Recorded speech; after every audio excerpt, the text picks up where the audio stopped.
பரோட்டாவிற்கு சால்னா ஊற்றி திரும்பிய கேப்பில் வாடிக்கையாளர் செய்த அதிர்ச்சி செயல். சிசிடிவியில் சிக்கிய முக்கிய ஆதாரம்.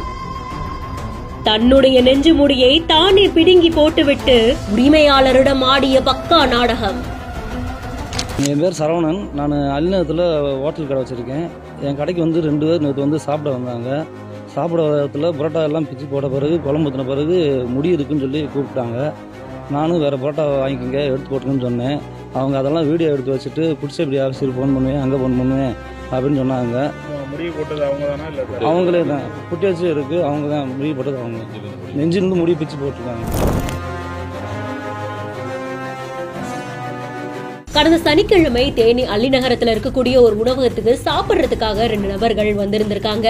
புரோட்டா சாப்பிட்டு இருக்கும் போது திடீர்னு அவங்க அதுல முடி இருக்கிறதா உரிமையாளர் கிட்ட சொல்லி இருந்திருக்காங்க. உரிமையாளரும் வேற பரோட்டா எடுத்துட்டு வரதா இந்த நபர்கள் கிட்ட தெரிவிச்சதா கூறப்படுது. ஆனாலும் முடி இருக்கிறத வீடியோ எடுத்து ஃபுட் சேஃப்டி டிபார்ட்மெண்ட்டுக்கு அனுப்புவேன், சீல் வைப்பேன்ற அளவுக்கு மிரட்டல் விடுத்ததா சொல்லப்படுது. இதற்கப்புறமா தான் சிசிடிவி காட்சிகளை ஆய்வு செய்து பார்க்கும் பொழுது கடையில இருக்கிறவங்க பரிமாறிட்டு திரும்பும் போது யாரும் பார்க்காத வண்ணமா ஆனே முடியை எடுத்து சாப்பாடுல போட்டது தெரிய வந்திருக்கு. முன்னாடி நாள் இவங்களே குழம்பு கேட்டு பிரச்சனை பண்ணதுக்கான சிசிடிவி காட்சிகளும் ஆதாரத்தோட தேனி மாவட்ட காவல் கண்காணிப்பாளர் அலுவலகத்துல சமர்ப்பிக்கப்பட்டிருக்கு. ஹோட்டல் சங்கத்தினர் இந்த சிசிடிவி காட்சியை வச்சு குறித்த தக்க நடவடிக்கை எடுக்கணும் அப்படின்னு கோரிக்கை விடுத்திருக்காங்க. இந்த நிலையில தான் இந்த செய்தி குறித்த சிசிடிவி காட்சிகளும் இணையத்துல வெளியாகி பலராலும் பேசப்பட்டு இருக்கு. இது குறித்த உங்களுடைய கருத்துக்களை நீங்களும் கமெண்ட் செக்ஷன்ல சொல்லுங்க. மேலும் செய்திகளுக்கு பிஹைண்ட் நோட்ஸை ஃபாலோ பண்ணிக்கோங்க.